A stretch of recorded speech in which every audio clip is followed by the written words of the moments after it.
Rios.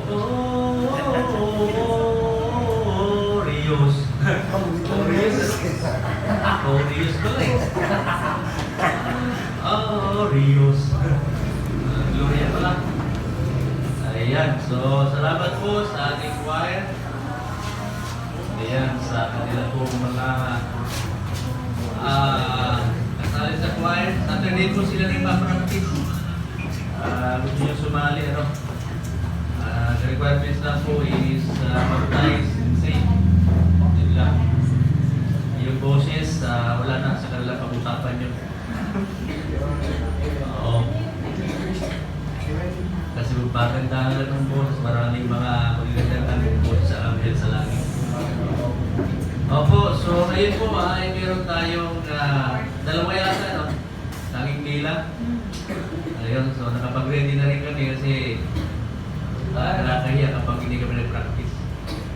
Mamaya magpa-practice kami dito. Ayan, sabi natin. Picture.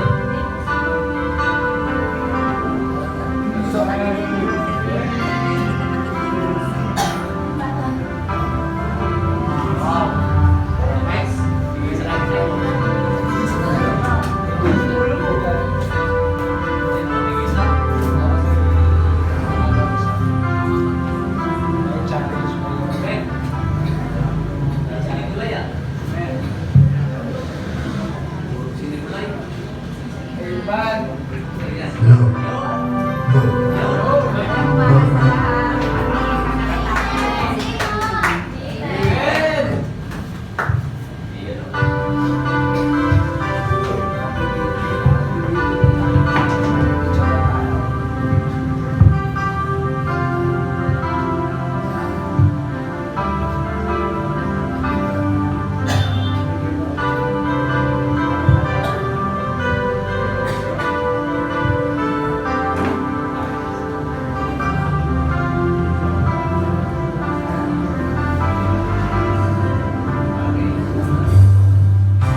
Ayan,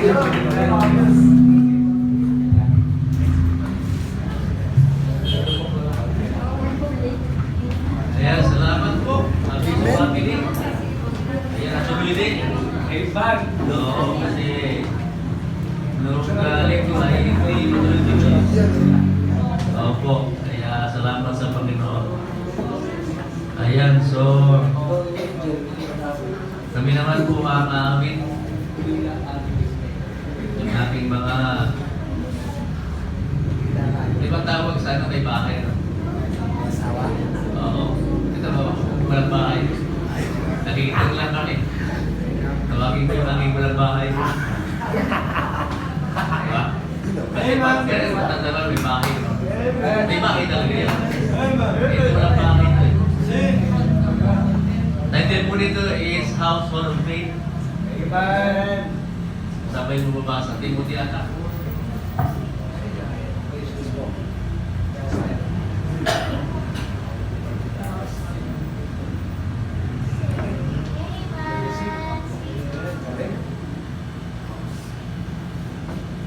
Conversion pa eh.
Tayo po ngayon ay dadako sa pakikinig ng pag-aaral sa salita ng Diyos.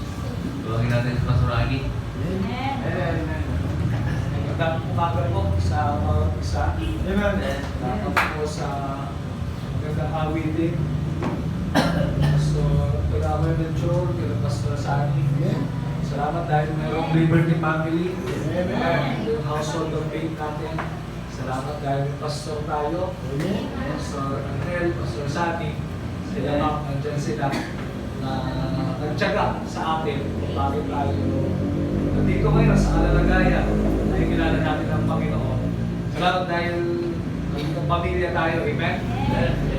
Pero pinanggalingan, pero salamat sa Diyos, nagsama-sama tayo ng Panginoon para papurihan ang Diyos. Kaya salamat po sa pagkakataon po ulit. Malaki, nasa tuwing makapagbahagi ako ng salita ng Diyos, ay pinapapasalamat po sa Diyos. Kasi ay hindi ko po deserve na makapagbahagi. Pero salamat sa Diyos, ginagamit niya po ang aming buhay sa gawain niya. Ayun, nagpapasalamat ko palagi sa Panginoon. Dahil ngayon din naman yung sinumpa ko kay Lord. Na Lord, hanggang nabubuhay ako, maglilipod ako sa inyo. Pagka hindi na, uwi na ako dyan sa langit. Kaya hindi po ako tumitigil maglipod sa Panginoon. Kaya salamat po sa Panginoon. Ano po ngayon ay magpapasko na, 10 days na lang, amen? Amen. Kung gusto nyo makarulin sa amin, huwag nyo nang ituloy. Ano po, hindi nyo kami makikita. Sa totoo lang, dati tumatanggap kami 20, masaya na kami. Parang dati kaya kami sa mga inaanak ko, paparanas ko sa kanila rin yung 20. Dito, ngayon malungkot na pagka 20. Gusto nila, 500 na. Wala nang mabibili ng 20. Dati 20 lang, masaya din yung malito. Oo, 20, nagagawan pa kayo eh. Kaya pagka nabigyan kayo 20, talaga parang naranasan nyo lang yung mga natatanggap namin dati. Kaso yung mga natatanggap ko dati nung maliit ako, kinukuha ng nanay ko. Kala ko binibigay niya sa akin, hindi ko maalala binigay niya. Nagdadiro lang po. Kaya salamat po sa Panginoon ngayon, December, declutter, detach, and delete anything that devalues your life. Don't bring it to 2025. Kaya i-delete na po natin ngayong December, declutter, detach, and delete anything that devalues your life. Don't bring it to 2025. Amen? Ang bagay na tawag dito, nakaraan, ano man yung naging lesson, huwag natin galing ngayong 2025. Kasi bagong taon, bagong ikaw. Amen? Kaya mas na po tayo sa bagong taon. Kaya yung pag-aaralan po natin, yung The Wise Man. Yung Wise Man po yung ating pag-aaralan. Wala akong maisip na title eh. Wise Man na lang. Hindi natin pag-usapan kung hari sila, pero sila yung wise man. Kung ilan sila, hindi natin pag-usapan po yun. Pero pag-usapan po natin kung gaano itong mga wise man ka-eager makita ang Panginoon. Kaya ngayong tawag dito, sa pagkakataon po ito, ating pag-aaralan yung mga wise man. Napangalanan sila ng mga ibang reliyon. Hindi sila si Melchor. Kasi pinangalan sila si Melchor, Belteshazzar, Gaspar. Hindi mo pinangalan sa kanila. Pero hindi yung pag-usapan natin kung anong pangalan nila. Kasi Jesus Christ is the greatest gift ever. Kung tinanggap natin ng Diyos, pinakamagandang regalo na po yun. Kaya ngayong December, huwag po tayong mag-expect na mga regalo. Kasi si Jesus naman talaga yung dapat makatanggap ng regalo. Amen? Kaya nga may white gift tayo eh. Ibibilit tayong pasal, ano po tawag? Amplifier, 5,000 lang yun. Ano po, tawag dito, doon tayo magbigay para sa Diyos. Amen? Ano po kasi pag hindi nyo ginawa yan, tawag dito, iba ang gagamitin ni Lord. Kasi totoo naman, pagkagawain ng Diyos, siya ay nagpo-provide. Kasi dahil dito naman tayo nilagay ni Lord, siyempre dapat tayo yung gamitin ng Panginoon. Kasi nakakaya pag iba yung ginagamit eh. Ano po, kasi sa totoo lang po, tawag dito, hindi okay yun. Ano po, mas maganda tayo yung nilagay ni Lord dito, at tayo yung nagpapagamit sa Diyos. Kaya po yan, natregaluhan natin ng Panginoon. So January 1 ba yan, Pastor, ibibigay?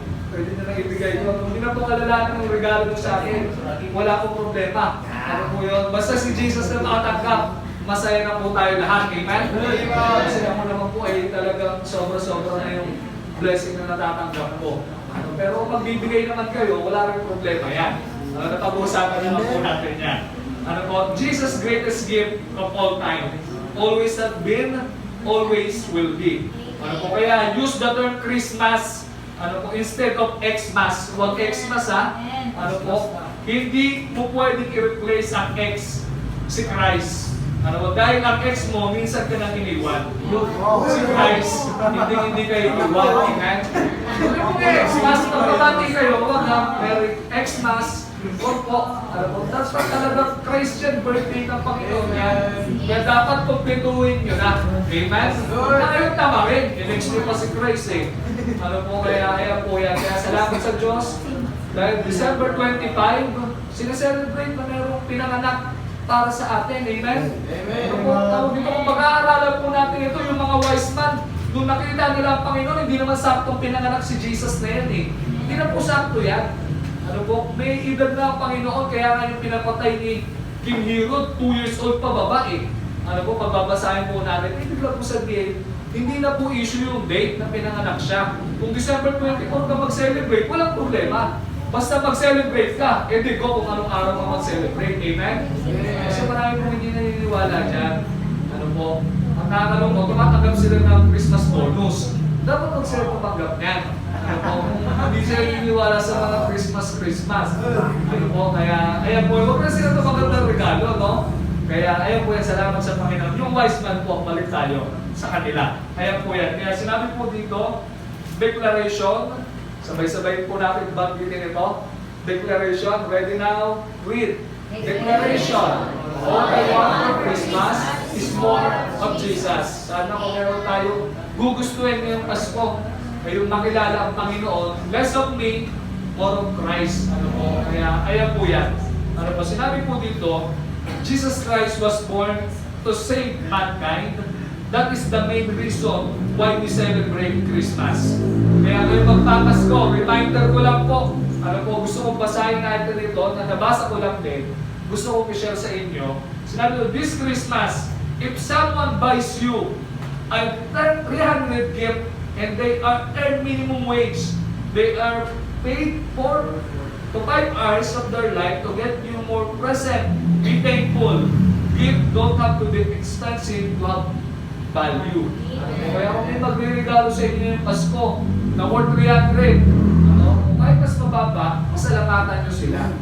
Kasi tawag dito, nagtrabaho sila doon. And then, tawag dito, magpasalamat tayo.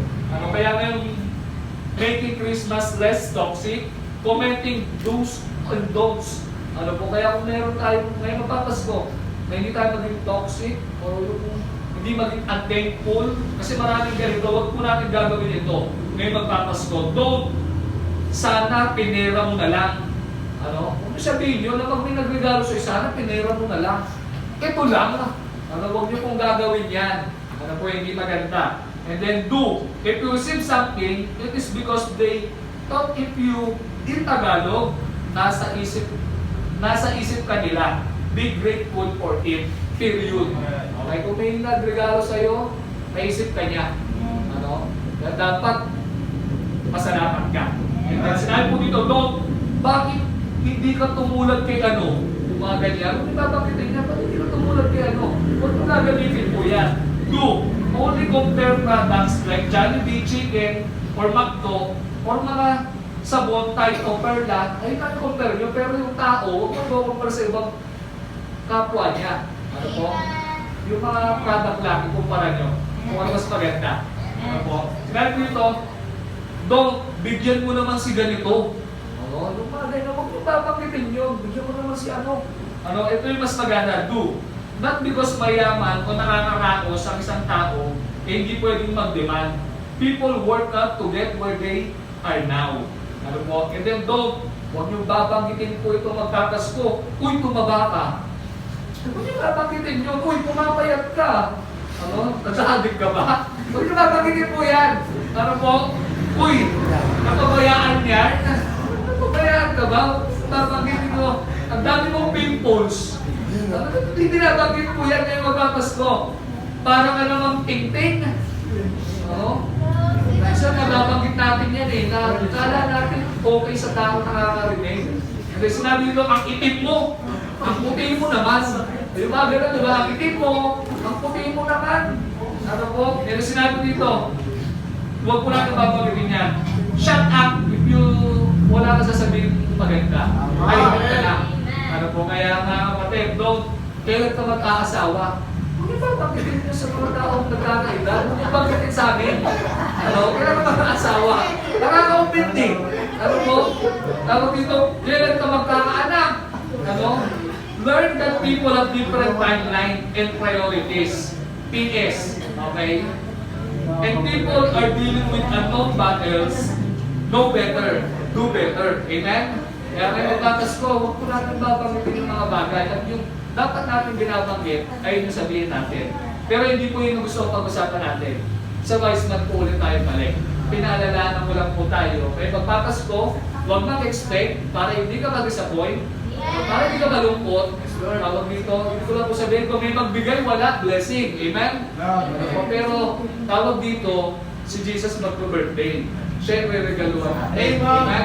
Nag-expect siya na yung commitment natin sa wild gift natin, yung napamaskuhan nyo, huwag naman yung maliit yung ibigay nyo. Pagka nga kayo namamas ko, pag binigay ng 20, sasabihin nyo, thank you, ang babarat ninyo. Tapos tatakbo ka nun. Diba? Takbo, di na kami babalik sa'yo. Tapos gusto mo, pag bibigyan natin si Jesus, 20 lang ibibigay mo sa commitment. Etmek, no? Parang hindi maganda yan, mga kapatid. Kung meron tayong bibigay kay Lord, sana yung best. Ako, best ko ibibigay ko kay Lord. Pag may nagbigay sa akin, ngayong Pasko, ibibigay ko hindi lang 10%. Tawag dito, mas malaki pa. Pagka hindi kayo nagbigay, ako sasagot niyan. Hindi ko naman gagawin yun. Gusto ko kasama pa rin kayo. Amen? The wise man gave. Ano ba yung binigay ng wise man? Una makikita po natin dito na gusto kong ibahagi po sa inyo. The wise man gave, number 1, they gave themselves to Jesus. Kung bakit yung mga pastor natin, may mga pangarap yan. Sila Pastor Arnel, tapos si Pastor Arnel, ang pangarap niya maging engineer eh. Pero tinawag siya ng Lord mag-pastor. Si Pastor sa amin may pangarap. Ibig ko lang po sabihin, pero binigay nila yung buhay nila sa Panginoon. Amen? Salamat sa kanila. Kasi kung hindi sila binigay yung buhay nila sa Panginoon, wala tayo sa kalalagayan natin ngayon. Hindi sila perfect, pero salamat dahil sila yung binigay ng Diyos sa atin. Hindi lang pastor, salamat! Unang-una sa Panginoon, binigay niya yung buhay niya sa atin. Amen? Kung ba tayo nagkaroon ng buhay na walang hanggan? Kasi si Lord, binigay niya yung buhay niya. Kasi pag binigay mo yung buhay mo sa, tawag dito, sa Diyos, o binigay mo yung buhay mo sa isang tao, wala ka nang hindi kayang ibigay. Buhay mo nga binigay mo eh. Ano pang hindi mo kayang ibigay? Kaya mga kapatid, itong wise man, binigay nila yung buhay nila sa Diyos. Bakit ko po nasabi? Yung distance is not an issue pag mahal mo ang Diyos. Ang layo, walang problema yung pag mahal mo ang Diyos. Ang layo ng nilakad niya ito mga to. Wala pong airport nun. Pero yung airport nila, matindi. Walang airport nun eh. Pag binasa ko gaano kalayo yung nilakad nila, meron nakalagay 500 miles. 4 to 5 months silang naglakad. Ganon kalayo yung kanilang nilakad. Isipin niyo yun. Meron bang mas lalayo doon? 4 to 5 months pupunta ka para lang makapunta ka ng church?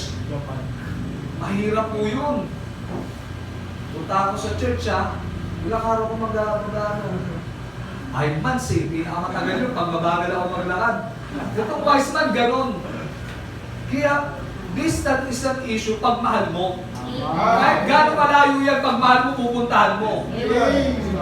Diba? Masaya ka pa kahit pawis-pawis ka nun. Saya-saya mo, bakit? Pupuntahan mo yung mahal mo eh. Diba, Brother Lau? Nakangiti siya. Tama na, diba? Pag mahal mo ang isang tao, kahit gano'ng kalayo yan, pupuntahan mo yan. Diba? Pag lalakad ka, mapawisan ka. Masaya ka pag nakita mo yung tao mahal mo. Bakit? Hindi issue yung distance.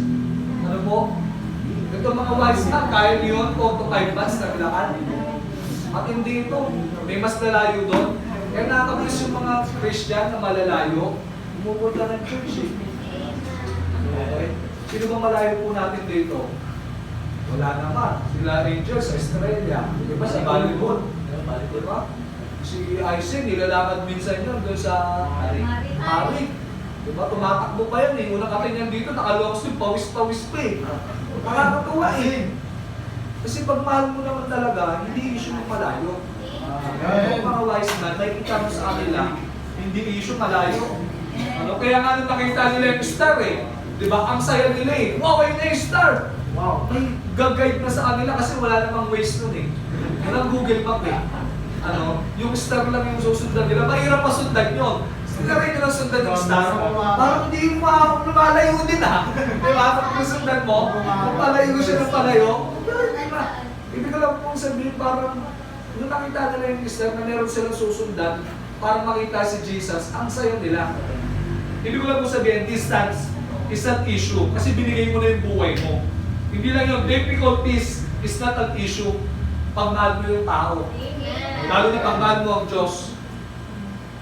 Tawag dito, kung meron man tayong titignan para mas magpatuloy sa Diyos, yung pasyon natin, hirap na yun. Kung kalusugan at kalusugan lang, si pastor, tawag dito, may sakit. Pero dahil binigay nila yung buhay nila sa Diyos, nandito pa rin sila. Naglilingkod, pumupunta sa iba't ibang lugar, nasa danger na yung buhay nila, may sakit na eh. Di ba? Hindi dahil nandito po pastor natin, o si pastor sa akin, hindi, makahamon ka eh. Ang aga pa nandito, di ba? Pero binibigay yung best sa Diyos. Tapos sasabihin yung sarili ko, ako wala naman ako sakit. Tapos ako tatama rin pa maglingkod sa Diyos. Yung tatama rin, yung pastor ko nga naglilingkod sa Diyos eh. Di ba? Ako pa, na malakas naman. Amen? Bakit tayo malalakas? Sa ibang bansa, walang tipo na ganito. Bawal. Pag pumunta kayo sa abroad, may mga lugar na bawal na magkatipo ng ganito. Tayo pwede. Tayo na lang, hinahandaran na lang natin yung sarili natin. Difficulties, not issue pag mahal mo. Yung distance, hindi issue pag mahal mo. Ano po? Ang issue na lang talaga, yung puso natin, malayo na sa Diyos. Pansin nyo, pag mahal mo ang tao, masaya mo pag nakikita mo. Kahit malayo pupunta mo. Pero pag yung puso mo malayo na sa Kanya, ayaw mo na kang makita eh. Diba? Ang issue na po talaga, puso. Kahit ang lapit mo dyan, kahit gulong, kahit konting dura lang, nandiyan ka na sa church, pag yung puso mo hindi okay, hindi ka pupunta eh. Diba? Kasi yung puso na malayo na sa Diyos. Ano po? Mga kapatid, yung mga wise na binigyan nila yung buhay nila sa Diyos. Ano po? Kaya yung distance, difficulties, kahit nasa danger pa sila, bakit ko sinabi nasa danger? Papatayin sila eh. Si King Herod, hinanting sila. Kung di na yung mga wise man na yun kala ko babalik. Eh, wise man nga yun eh. Lang naman sabihin nila kung nasa si Jesus, di ba? Hindi sila bumalik. Ano mo, pagbabasahin niyo yung verse 12, no? Hindi sila bumalik, pumabisa lang ng daan. Ibig ko lang po sabihin, nasa danger yung buhay nila. Pero, hinanap nila ang Panginoon. Ang galing, no? Ay, wala naman sa danger eh. Ano mo? Pero, hindi natin minsan magawa na hanapin ng Diyos sa buhay natin. Pero mga kapatid, pag ibibigay natin yung buhay natin sa Diyos, yung distansya, difficulties, ano ang problema? Ano man yung kinakaharap mo, hindi yan lang yun para maglingkod ka sa Diyos, para sumunod sa Panginoon, mawawala ka ng dahilan eh. Ito ako magsusuko ng buhay sa Diyos, paano yung pamilya ko, paano yung pangarap ko, ano, hindi na yung sasabihin mo eh. Bakit? Binigay mo na nga yung buhay mo sa Diyos. At nare-review ako, maraming pastor, at mga attorney sila, may natapos sila, ano, sinuko nila yun, sumunod sa Panginoon. Tapos ako naghanap ng trabaho, na marami ng tao kumikita ng ganito, sumasahod ng ganito, sinuko nila yun para sumunod sa Panginoon. Kaya yun, sinabi ko, Lord, tawag dito, sorry kung nasasaktan mo kayo. Naghanap ako ng trabaho, gusto ko ganito, eh hindi naman yun yung sinabi ko nung nagsuko ako ng buhay sa'yo. Kaya mga kapatid, sana ibigay po natin yung buhay natin sa Diyos. Ano po? Kasi sa totoo lang, tawag dito sa ibang bagay na eh. Diba? Ayaw nating nalilate. Kahit yung trabaho mo, ang layo eh, yung school, ang layo eh, gigising ka na maaga, makapasok ka lang. Diba? Talaga nagpapadali ka pa noon. Diba? Pero pag sa church, minsan ang lapit na lang natin, nalilate tayo. Hindi na tayo okay. Kasi yung puso natin hindi na okay eh. Diba? Sa totoo lang po. Diba? Tayo sa Tarlac, itong Bible student natin, bawal ka malate dun eh. Sa panahon namin, bawal malate talaga. Pag na-late kami, sa kakalate nga namin, pinauwi na kami ng hospital namin eh. Lagi ka late, lagi ka may dahilan. Hindi kami naubusan ng dahilan nun eh. Nagtawa yung driver eh. Diba? Parang ano ka lang, baka may dahilan ka lang bago kasi bawal na yung na-late kang gising. Diba? Hindi ko lang sabi, na-late. Tawag dito, nag-awa yung driver, no? Nagkabanggaan. Naka ng dahilan, kaya nag-isip kami bago eh. Ano may dahilan natin kay Pastor? Natawa yung driver, baka pumasok. Diba, pumasok, pero pinauwi kami, uwi na nga kayo. Diba? Kasi lagi kayong late, eh. Hindi ko lang sabihin, tawag dito, ang layo ng mga pinupuntahan natin. Diba? Napupuntahan natin yun on time ka pa. Pero sa church, di na natin magawa. Bakit? Kasi yung puso talaga natin, lumalayo na sa Diyos. Kaya mga kapatid, kung nalalayo tayo sa Panginoon, kagandahan sa Diyos, pwede naman lagi bumalik eh. Kasi si Lord, naghihintay naman palagi sa atin. Na magbalik, ano? Kaya salamat sa mga wise man na ito. Binigay nila yung buhay nila sa Panginoon. Hindi lang yon, their time to Jesus. Ano po, binigay nila yung time nila. Ano, para, hindi lang time, buwan sila naglakad eh. Ano, hindi lang themselves to Jesus, kundi yung time, binigay nila. Buwan sila naglakad para hanapin ang Diyos. Kaya yung time, effort, ay kita natin sa kanila. Sabi nga nila, malalaman mo doon mahal ka ng isang tao, kung may oras siya sa'yo.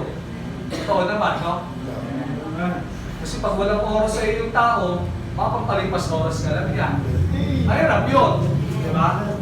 Pagka parang trip ko kausapin ito, kausapin ko nga. Diba? Ito mga wise man, hindi trip-trip yun. Ano? Malayo yung trip nila eh. Diba? 5 months na lakad ka. O pinakamatagal yun. Siyempre, nag-prepare yung mga yun eh. Ano, nag-prepare sila. Itong mga kakainin nila. Gusto sila mag-stop over. Gano'n nga, gano'n pag magra-rides. Saan tayo mag-stop over? Diba? 5 months yun, no? Tignan ko yung rides nun, gano'n kalayo. Ako nga mag-rides lang isang araw, tinatamad ako, pagod pa ako eh. Nakamotor ka pa nun, ha? Ito mga to, walk trip to. Pero kalang lakad talaga. Walang katalo doon. Yung airport nila, grabe, long trip yun, ibang trip yun. Ano, hindi trip yun, mahirap yun gawin. Ano, magyayakad mo lang, may yayain ka, try mo lang. Pero lakad tayo, Baguio, lakad tayo. Oo, may sasama sa inyo eh. Ano, punta tayo doon, may church doon eh, punta tayo.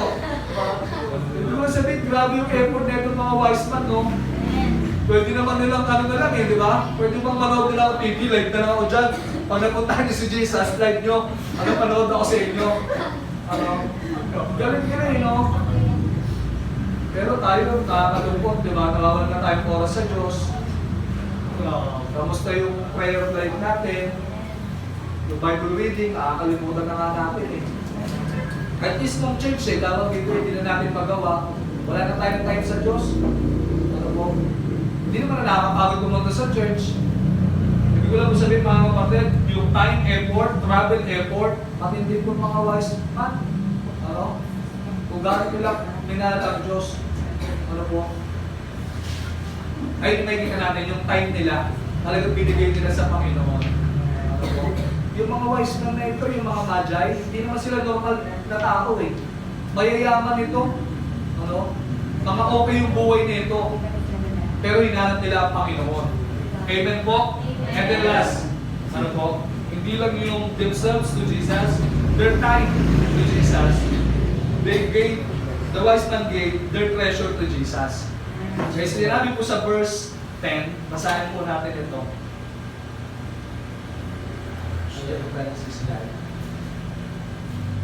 Matthew chapter 2, verse 10, sinabi dito, when they saw their star, they rejoiced with exceeding great joy.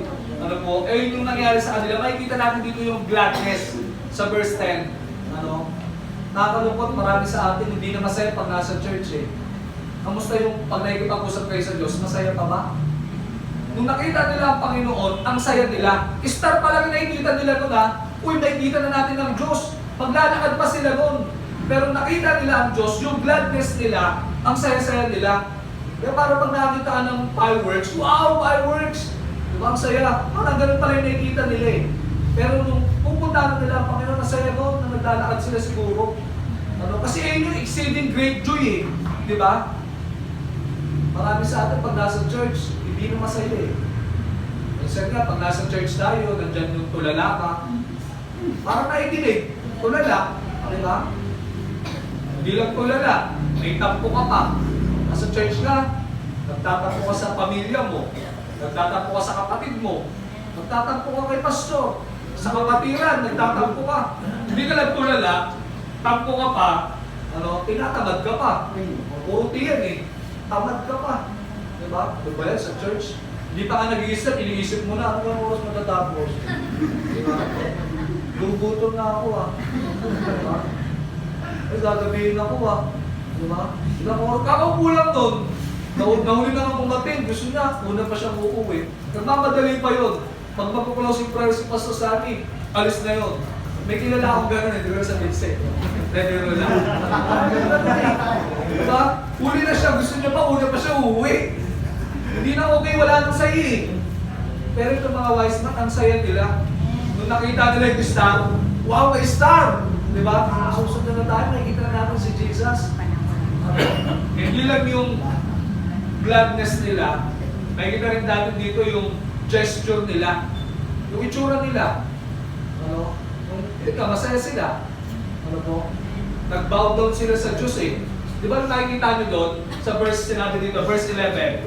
Sinabi po dito, verse 11. Basahin po natin.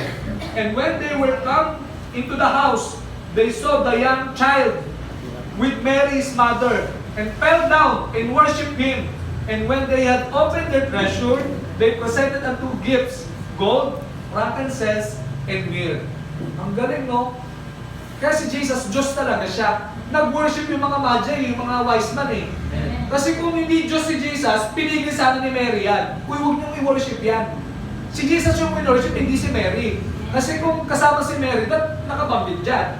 Di po ba? Hindi ko lang po sabihin, talagang Diyos ang Panginoong Isus.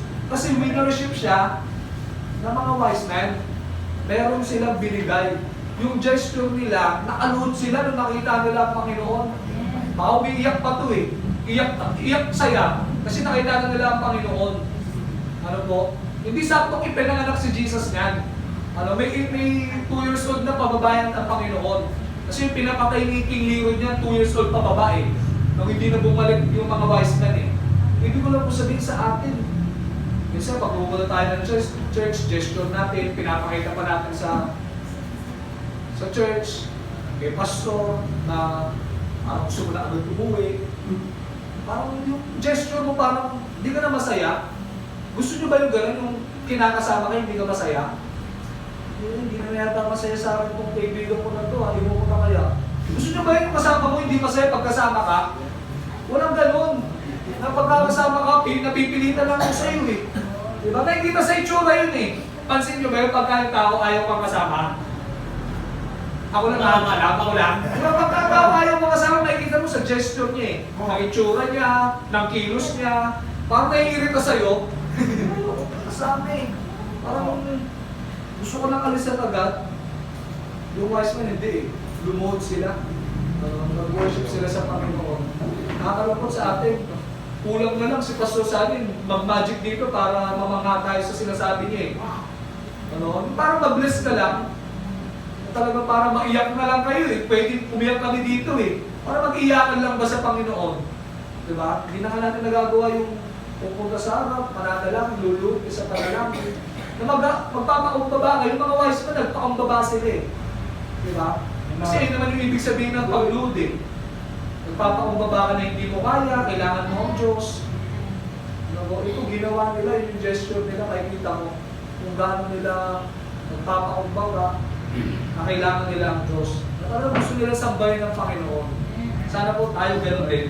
And then last, yung giving nila. Nagbigay sila. Frankincense, myrrh, and then gold. Ano? Mahal yun, ginto eh. Ano? Milyon ang usapan niya sa panahon na ngayon, di ba? Nagbenta ako kay Boss Toyo ng ginto, mahal yun, pag bibili kayo. Ibig ko lang po sabihin, may binigay sila. Ano po? Talaga lang pag mag-worship ka na meron kang binibigay eh. Di ba? At pagkatao, mahal mo talaga meron kang ibibigay, hindi po pwedeng mahal mo wala kang ibibigay. Amen? May naman po kasi talaga eh. Kung ba tayo may binibigay sa Diyos? Dahil mahal natin ang Diyos.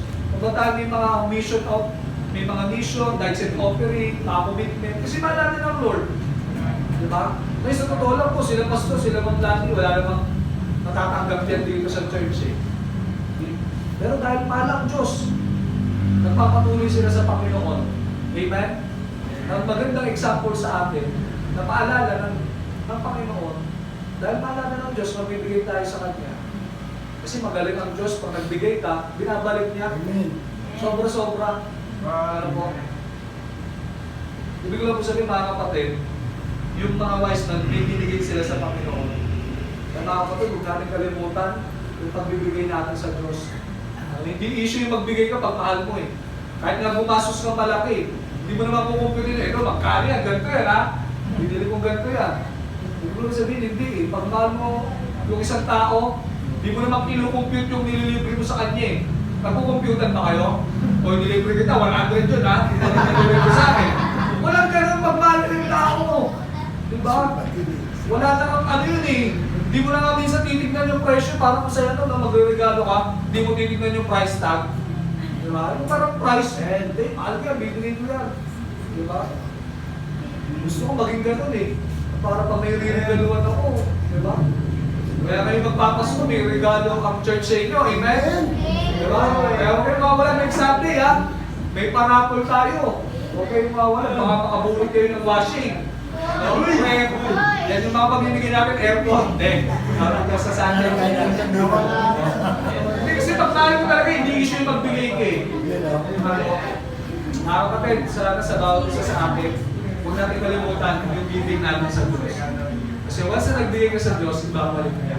Yung wise man, the wise man gave, number one, themselves to Jesus, their time to Jesus, their treasure to Jesus. Binigay nila yun. Ngayon yung pwede natin makuha sa wise man.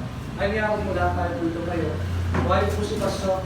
Sabi ko, panalaki. So, Salamat po, Mas Ragi. Salamat sa message kayo dito.